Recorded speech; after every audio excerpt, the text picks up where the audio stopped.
যে বিষয়টি জানার জন্য সেটি হচ্ছে দুই একটি গণমাধ্যমে রিটার্নিং কর্মকর্তা দুই একজন রিটার্নিং কর্মকর্তা হাউস টিউটর বিভিন্ন ভোট কেন্দ্রের দায়িত্বপ্রাপ্ত শিক্ষক এবং হচ্ছে যারা বিভিন্ন প্যানেলে ভোট করছেন তাদের অভিযোগের ভিত্তিতে গণমাধ্যমে প্রকাশিত হয়েছে দুর্ভাগ্যজনকভাবে যে ছাত্রদলের বিপি প্রার্থী আবিদ ভোট কেন্দ্রে প্রবেশ করে আচরণবিধি লঙ্ঘন করেছে। যেটি বলা হয়েছে এটি এক ধরনের ভুল তথ্য বলে আমরা মনে করি।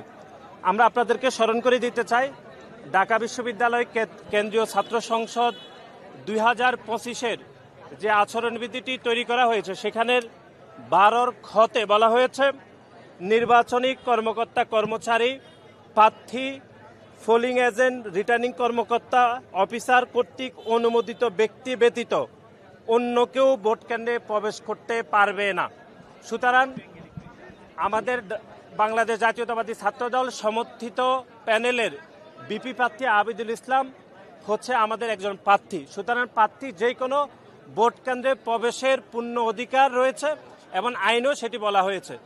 এবং একই সাথে আবিদ গণমাধ্যমকে নিজেও বলেছেন যে রিটার্নিং কর্মকর্তার অনুমতি নিয়ে তিনি ভোট কেন্দ্রে প্রবেশ করেছেন, যা আইনও দেওয়া রয়েছে যে ঢাকা বিশ্ববিদ্যালয় ছাত্র সংসদ নির্বাচন 2025 12 খতে সেটি স্পষ্টভাবে উল্লেখ রয়েছে যে এখানে আবিদ ভোট কেন্দ্রে প্রবেশ করতে পারবে।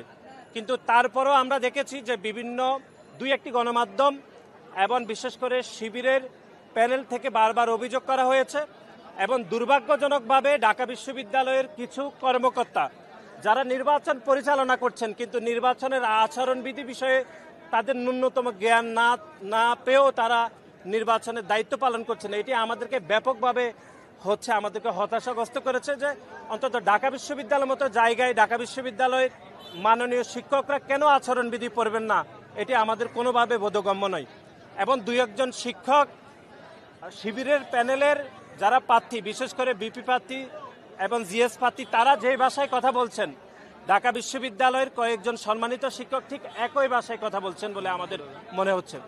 এবং শিবিরের পক্ষ থেকে আজকে অভিযোগ করা হয়েছে যে বাংলাদেশ জাতীয়তাবাদী ছাত্রদল যে 100 মিটারের মধ্যে আমরা যে প্যানেল সিটগুলো বিতরণ করছি তারা এটি অভিযোগ করেছে। অথচ আপনারা দেখেন আমরা এর আগেও দেখিয়েছি যে তারা গত কয়েকদিন ধরে গুপ্তভাবে ঢাকা বিশ্ববিদ্যালয়ের শিক্ষার্থীদের পকেটে ঢাকা বিশ্ববিদ্যালয়ের শিক্ষার্থীদের হাতে তারা এই গোপন প্যানেলটি তারা কিন্তু দিচ্ছে।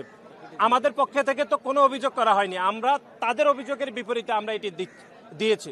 সুতরাং আমরা মনে করি ঢাকা বিশ্ববিদ্যালয় যেহেতু এখানে 39টি ভোট দিতে হবে, শিক্ষার্থীরা হয়তো ভোট কেন্দ্রে গিয়ে সংখ্যা বলে যেতে পারে, সেই জন্য আমরা মনে করি এটি শিক্ষার্থীদের সহায়তার জন্য বিভিন্ন প্যানেল তারা যে কোনো প্যারেন্টসিল দিতে পারে, এটি আচরণবিধির কোনো লঙ্ঘন হবে না বলে আমরা মনে করি। এবং বাংলাদেশ জাতীয়তাবাদী ছাত্রদল এই ভোট কেন্দ্রের 100 মিটার দূরে আমাদের সহায়তা কেন্দ্র আমরা স্থাপন করেছি, সেটাও নিয়ে মিথ্যাচার করা হয়েছে।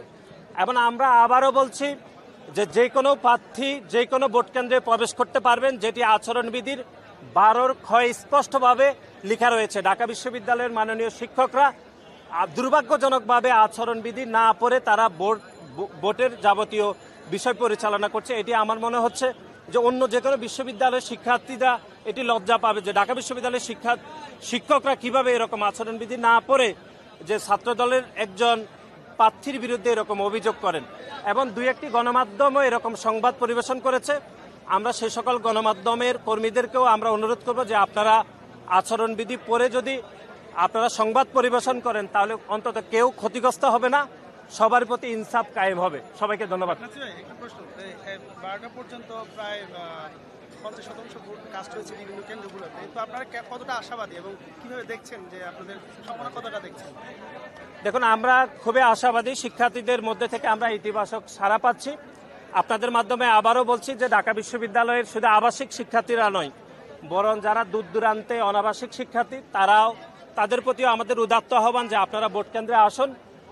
সকলের অংশগ্রহণের মাধ্যমে সকলের অংশীদারিত্বের বলে আমরা মনে করি সবথেকে যোগ্য প্যানেল আসলে নির্বাচিত হবে। যদি কেউ হয়তো অলসতা করে না আসেন অথবা অনেকে মনে করছেন দূর দূরান্ত থেকে আসতে কষ্ট হবে, তাহলে অযোগ্য এবং ভুল প্রার্থী নির্বাচন হওয়ার সুযোগ রয়েছে।